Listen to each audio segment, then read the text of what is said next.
O Brasil registrou ontem o maior número de mortes e novos casos confirmados desde o início da pandemia, segundo o último boletim do Ministério da Saúde e das secretarias estaduais. Vamos lá então ver o nosso mapa de como está a Covid-19 pelo país. Nas últimas 24 horas, o Ministério da Saúde registrou 42 mortes e com isso o total chegou a 201, incluindo as primeiras vítimas em Alagoas e Mato Grosso do Sul.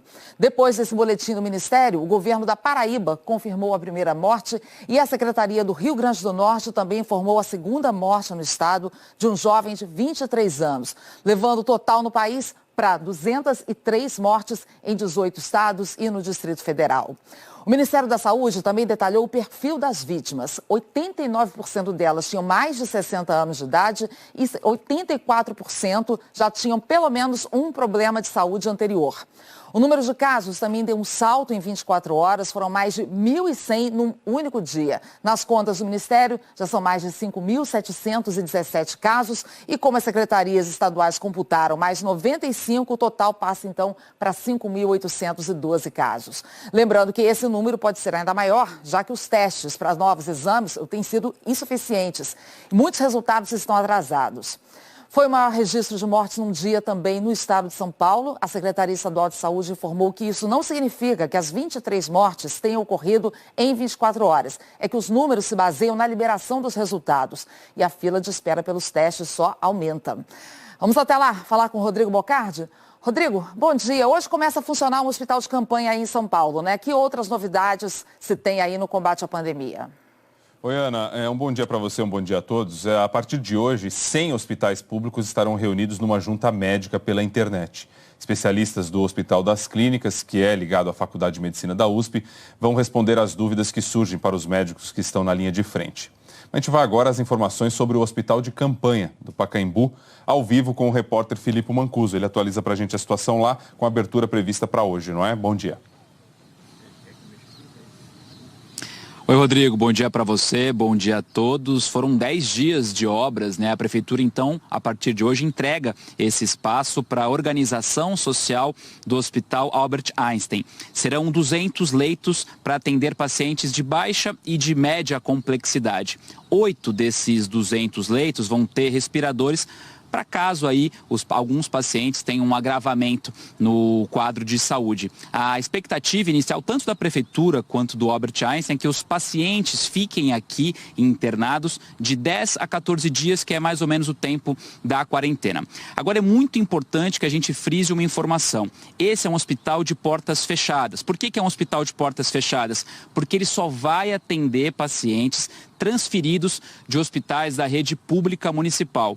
Alguém que está nos assistindo e que tem algum sintoma parecido com o da Covid-19, não adianta vir para cá, se aglomerar.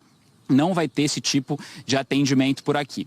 Os primeiros pacientes devem chegar aqui ao Pacaembu neste fim de semana. Hoje, já nas mãos aí do Hospital Albert Einstein, o que vai acontecer? Esse primeiro dia, ele vai ser dedicado à esterilização de todo o espaço, à chegada de insumos, a treinamento de profissionais da saúde. Então, é o que deve acontecer basicamente hoje, uma organização de todo o espaço.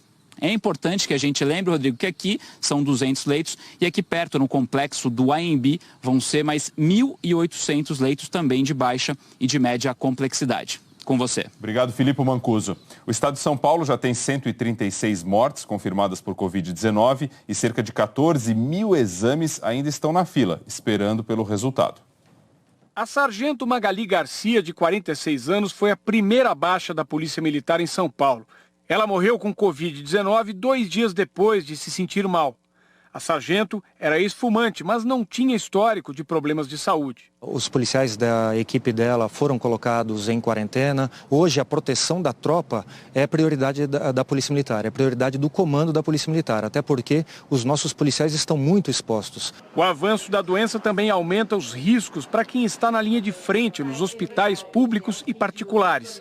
Esta médica e uma equipe de voluntários produziram 12 mil escudos faciais que foram enviados a hospitais públicos da capital. Funcionários reclamam da falta de equipamentos de proteção individual em alguns hospitais. Falta máscara N95, falta óculos, falta avental impermeável, falta até a vestimenta adequada que tem que ser fornecida pelo hospital.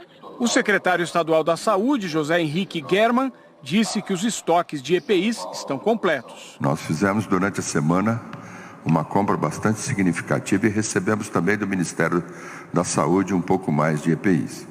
Então, no dia de hoje, nós estamos com esses estoques em dia. Já na área de diagnósticos, faltam estrutura e insumos no Instituto Adolfo Lutz, o único que atende a rede pública do estado de São Paulo. 14 mil exames estão à espera de análise. A partir desta quarta-feira, o Hospital das Clínicas vai coordenar uma espécie de junta médica virtual. Os especialistas do HC vão estar à disposição de médicos de 100 hospitais de todo o estado. Por videoconferência, eles vão poder discutir qual o procedimento ideal deve ser adotado para cada paciente com sintomas da doença. Desde a entrada dele no hospital até a necessidade de intubação, a necessidade de colocação em ventilação mecânica e quais são os parâmetros, os ajustes para que esses pacientes sejam manuseados de uma maneira uniforme nessas unidades junto da Secretaria da Saúde do Estado de São Paulo. Robôs como este também vão poder ajudar na triagem de pacientes com suspeita de contaminação. Do outro lado da tela, um enfermeiro dará todas as orientações. A medida é para evitar o contágio de profissionais de saúde e dos parentes do doente, que não pode receber nenhuma visita. Por mais contraditório que possa parecer inicialmente, é o robô que vai estar trazendo para a gente a possibilidade de humanização no atendimento desses pacientes com Covid. O governo do estado anunciou ainda a liberação de R$100 milhões nos próximos 4 meses para santas casas, outros hospitais filantrópicos e também hospitais municipais de pequeno porte. A ideia é que esses hospitais aumentem a capacidade de atendimento e liberem leitos de UTI nos hospitais públicos que atendem os casos mais complexos. Viu, Ana? Ok, Rodrigo. E olha, aqui no Rio, o transporte público segue sendo uma das maiores dificuldades nesse combate à pandemia. Nosso repórter Rogério Coutinho flagrou agora há pouco o desrespeito a uma das medidas adotadas contra o coronavírus. Ele vai contar pra gente aqui ao vivo. Bom dia, Rogério. Oi, Ana, muito bom dia a todos que acompanham o Bom Dia Brasil. Eu falo ao vivo em frente de uma estação do BRT, o corredor exclusivo de ônibus, aqui em Santa Cruz, na zona oeste do Rio de Janeiro. A Prefeitura do Rio proibiu as viagens de passageiros em pé nos ônibus, depois que todos os assentos estiverem ocupados. Mas o que a gente viu aqui nessa região da cidade, Ana, foi bem diferente.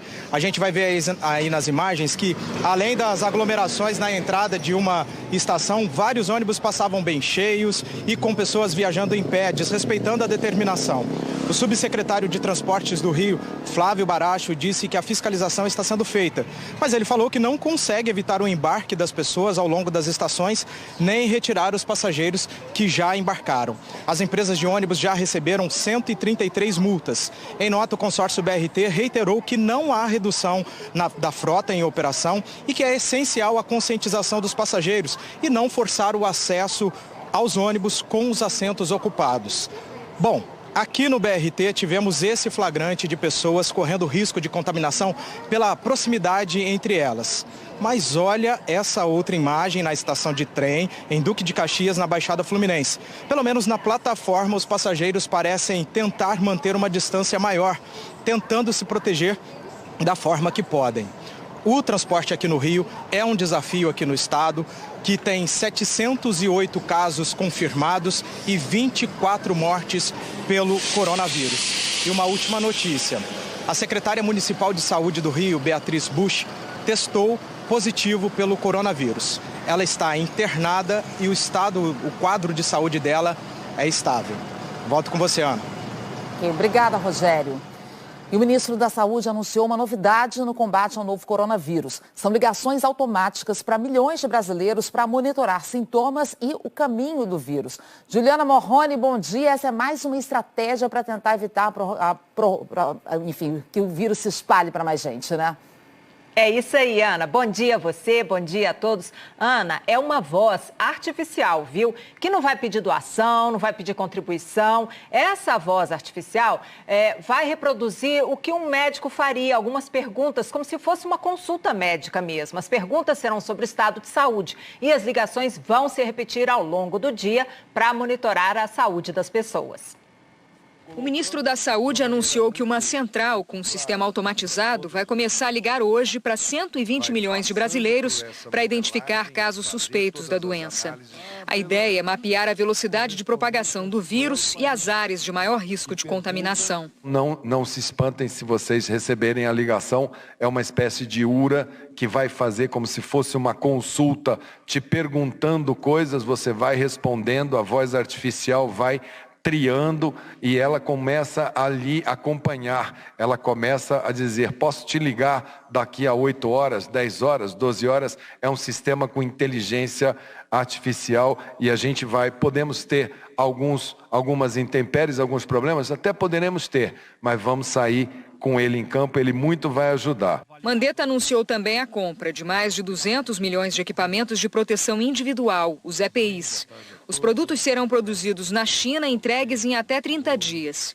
Além disso, outros 40 milhões de equipamentos estão sendo distribuídos pelo Ministério a profissionais de saúde de todo o país. O ministro da Saúde voltou a defender o isolamento social. Disse que não é o momento de flexibilizar essa estratégia, pois ainda há risco de o número de casos crescer rapidamente. O tempo de incubação são 14 dias.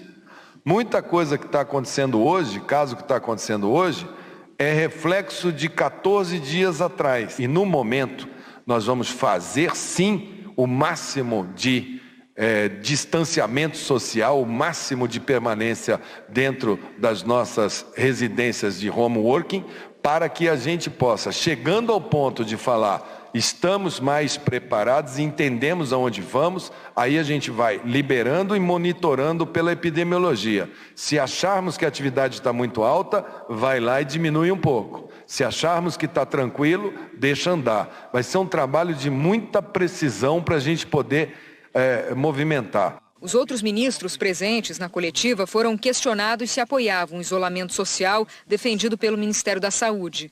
O ministro da Casa Civil, Braga Neto, falou por ele e pelos ministros da Economia, Paulo Guedes, e da Justiça, Sérgio Moro. Os ministros concordam plenamente com a posição do ministro Mandetta. O presidente Bolsonaro editou uma medida provisória que congela o preço dos remédios por 60 dias. O reajuste de cerca de 4% seria aplicado a partir de hoje. Em Diário Oficial Extra também foi publicada uma portaria que prorroga por mais 30 dias o fechamento parcial da fronteira do Brasil com a Venezuela. A fronteira está fechada desde o dia 18 de março. A gente já adiantou aqui, né, Ana?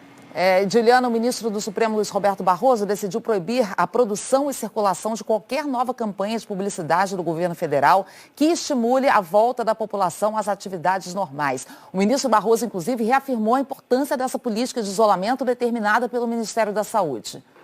Isso, e o ministro Barroso, Ana, que é do Supremo Tribunal Federal, ele afirmou também que a ciência e os especialistas têm falado que medidas de distanciamento social protegem a vida e que propagandas contra isso podem colocar em risco a vida, a saúde e a segurança da população.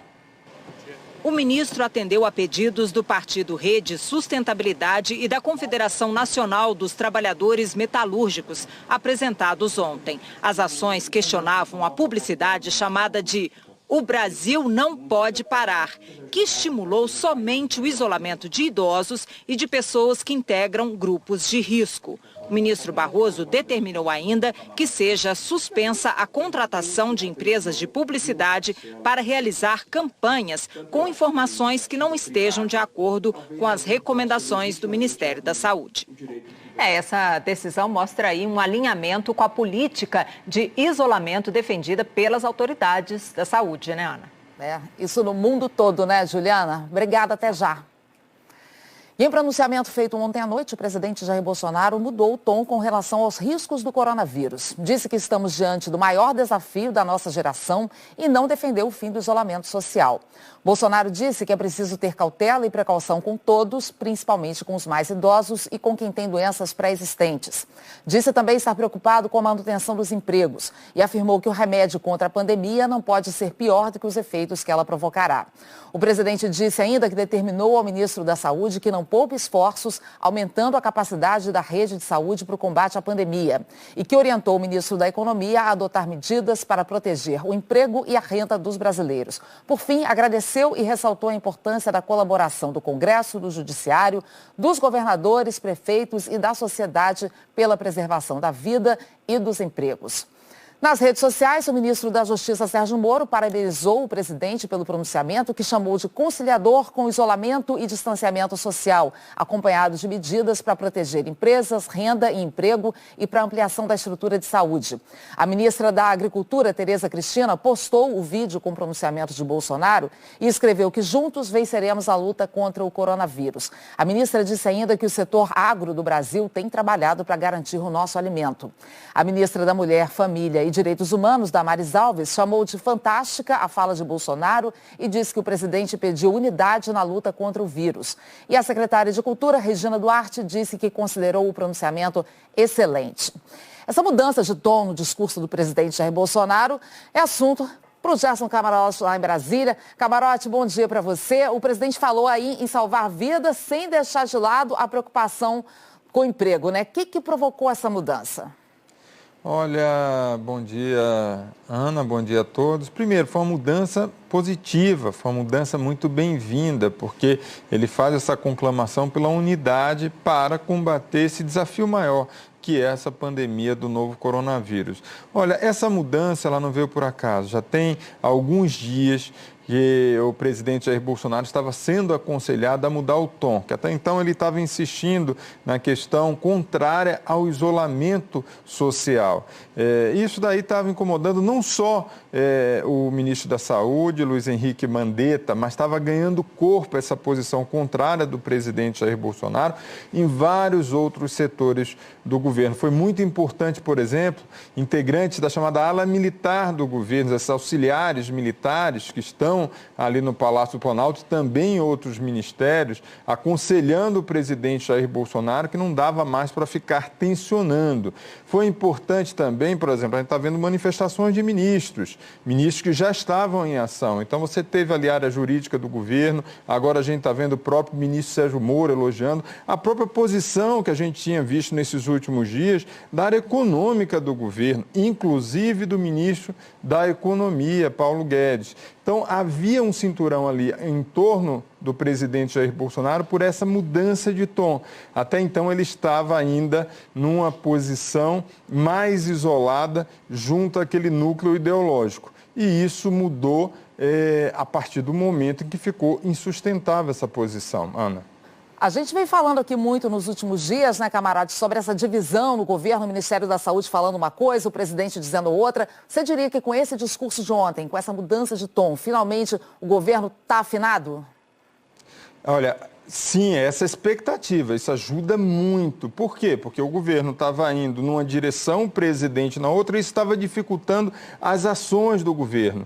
Nessa fala de ontem, nesse pronunciamento, o presidente ainda vai além da unidade com o judiciário, da unidade com estados, ou seja, governadores, prefeitos. Havia uma posição já do judiciário externando preocupação com essa posição do presidente Jair Bolsonaro e de encontro à ciência. É importante também, o presidente Jair Bolsonaro estava se fiando muito na posição do governo americano, principalmente do presidente Donald Trump, que já tinha mudado radicalmente, inclusive no domingo, estendendo o isolamento social, essa quarentena até 30 de abril e reconhecendo a gravidade. A partir dali, o presidente Jair Bolsonaro já estava sem, inclusive, referência internacional para essa posição. Então, a expectativa, sim, é que essa mudança do tom do presidente ajude muito nas ações do governo.